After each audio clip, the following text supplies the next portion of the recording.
In the beginning, God. Well, okay.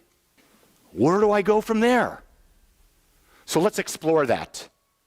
If it is in the beginning God, only spirit and infinite intelligence. So they're saying that the only thing that ever was in the beginning was this infinite spirit, this infinite intelligence that must have been everywhere present, always present, because it was everything. There was nothing beyond it. If spirit is infinite and is the cause of all, then it has substance within itself. Are you seeing what we're doing here? We're saying spirit, law, body. Spirit, law, form. Seed, soil, plant. Did you just hear that? Seed, soil, plant. That's the key to creation. The seed is what? The mental atmosphere that we create. There's an invisible law that is always working. That law takes the seed into the soil. The soil does not judge it. It nurtures it. It takes it, and it then creates the plant. So if you plant a carrot seed, you get a carrot. If you plant a carrot seed, you do not get an apple. You hearing that? If you plant, I hate someone, you're not going to give love. If you plant comparison, you're not going to get joy. You see, the law works really precise. That's one of the things you have to understand. This law is precise in how it works. It mirrors back to you all the time exactly the sum total of all your thoughts and what you're thinking. I capitalize this because Ernest capitalized it when he wrote this in The Science of Mind. Spirit makes things out of itself through some inner act upon itself. So spirit, infinite intelligence, creates through a power within it, out of what's in it, everything. Now think about this. Spirit is infinite, meaning if it is infinite, it created you and I out of it. So we have spirit, law, and form in our lives. The way we use the law, and it's the same law, is through the process of our thinking. We are a microcosm of the macrocosm. So when we talk about being a child of God, if we talk about being a point of consciousness within the infinite soul, within the infinite being, that's what it's saying. We, through our thought, use the very power that is the law, and we create our form. So if we want a different experience, we want different form, we have to change the mental makeup of what's going on in our mind. And we cannot listen to anyone else around us tell us what's right or wrong, because when we listen to other people around us, we take their thoughts, put it into our mind, and we're going to get a haphazard creation. We're not going to get what we want. What God knows is, I love that. Think about that. What God knows is. What I know is. What I don't know is not. If you don't have $1 million, then you know what it's like to have $1 million. Is that not true? It's real simple. But if you know how to have $10, you know what $10 is like. So the way to get to a goal is to take gradual steps in the process called Kaizen. The Japanese use this. This is what Toyota does. Toyota has this process in all of its factories called Kaizen, and what it means is one little improvement built upon the other, and then over the course of the year, it's excremental how big it is. So we have to start doing that. We don't go from $10 to $1 million. We go from 10 to 20 to 30 to 40, and then we build our consciousness, and when we build our consciousness, we start to attract even more, especially if we're in gratitude for it. The story of creation simplified. God is not only pure spirit or intelligence, it's also perfect and immutable law. So you can't separate spirit from the law that creates the creative power. You can't separate it. They are the same thing. But the human mind doesn't understand that. So what we do is we give the human mind something it can grasp. So I'm giving you intellectual concepts that you can grasp. But you cannot separate spirit and law.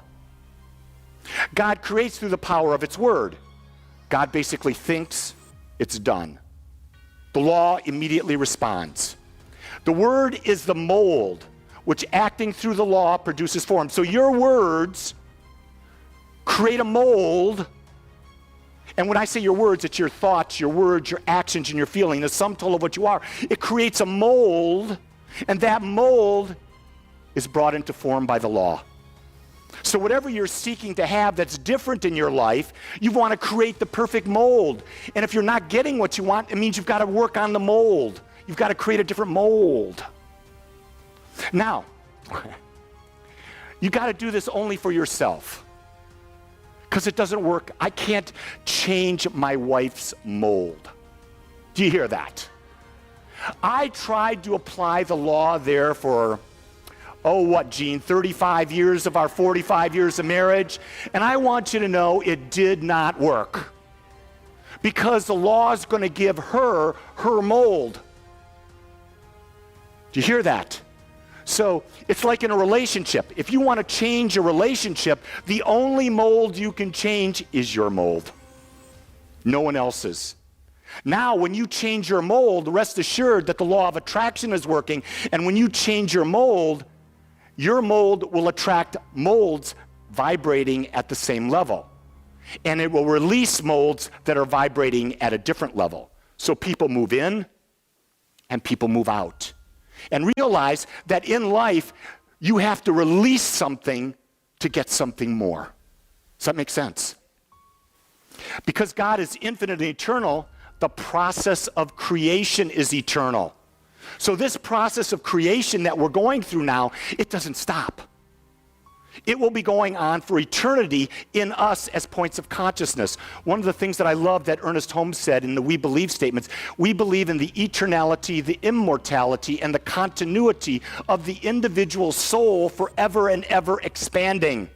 So your individual soul, whether it's in this human body or what other form, will always be expanding into a greater awareness of what it is. And in that greater awareness, you will be creating more life experience. Now, I don't know what it means to go beyond this body.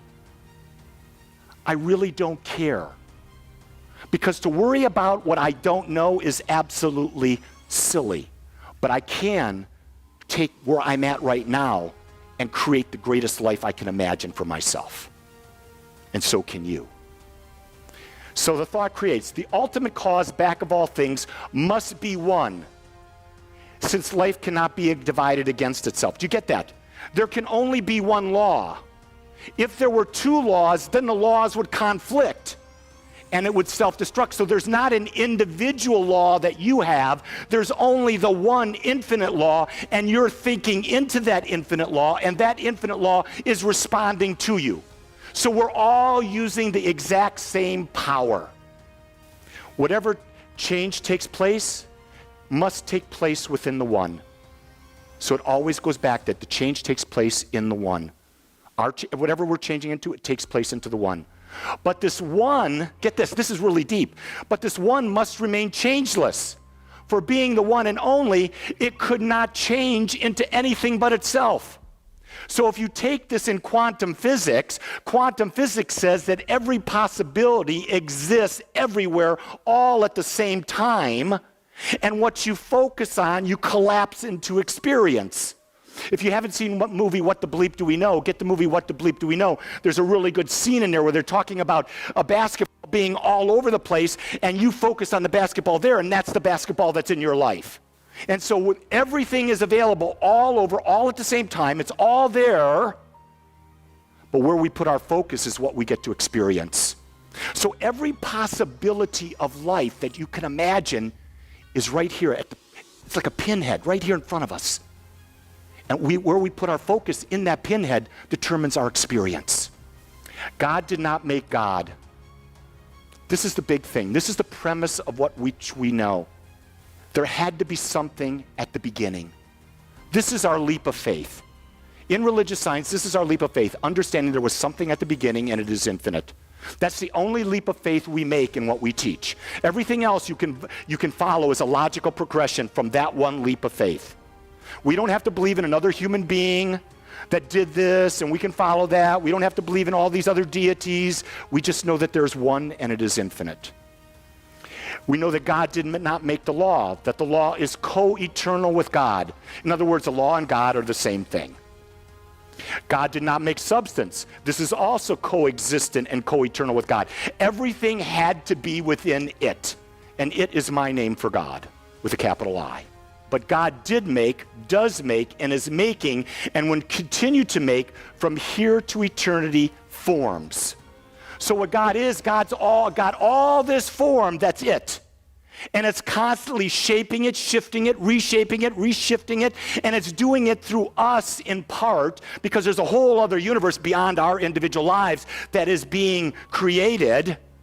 But we're creating right now through our thoughts. Things, forms may come and go, but creation goes on. It doesn't stop for anything, whether it's the loss of a parent, the loss of a loved one, a loss of a child, whether it's the loss of a pet, whether it's the loss of a job, whether it's the loss of a relationship, whether it's the loss of money. Creation continues. The key thing is to understand that you have the power to direct where that creation is going.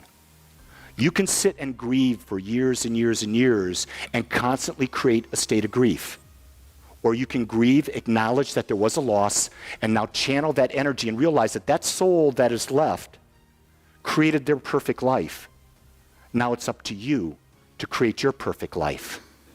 So again, I would say to you, go within and know that I am.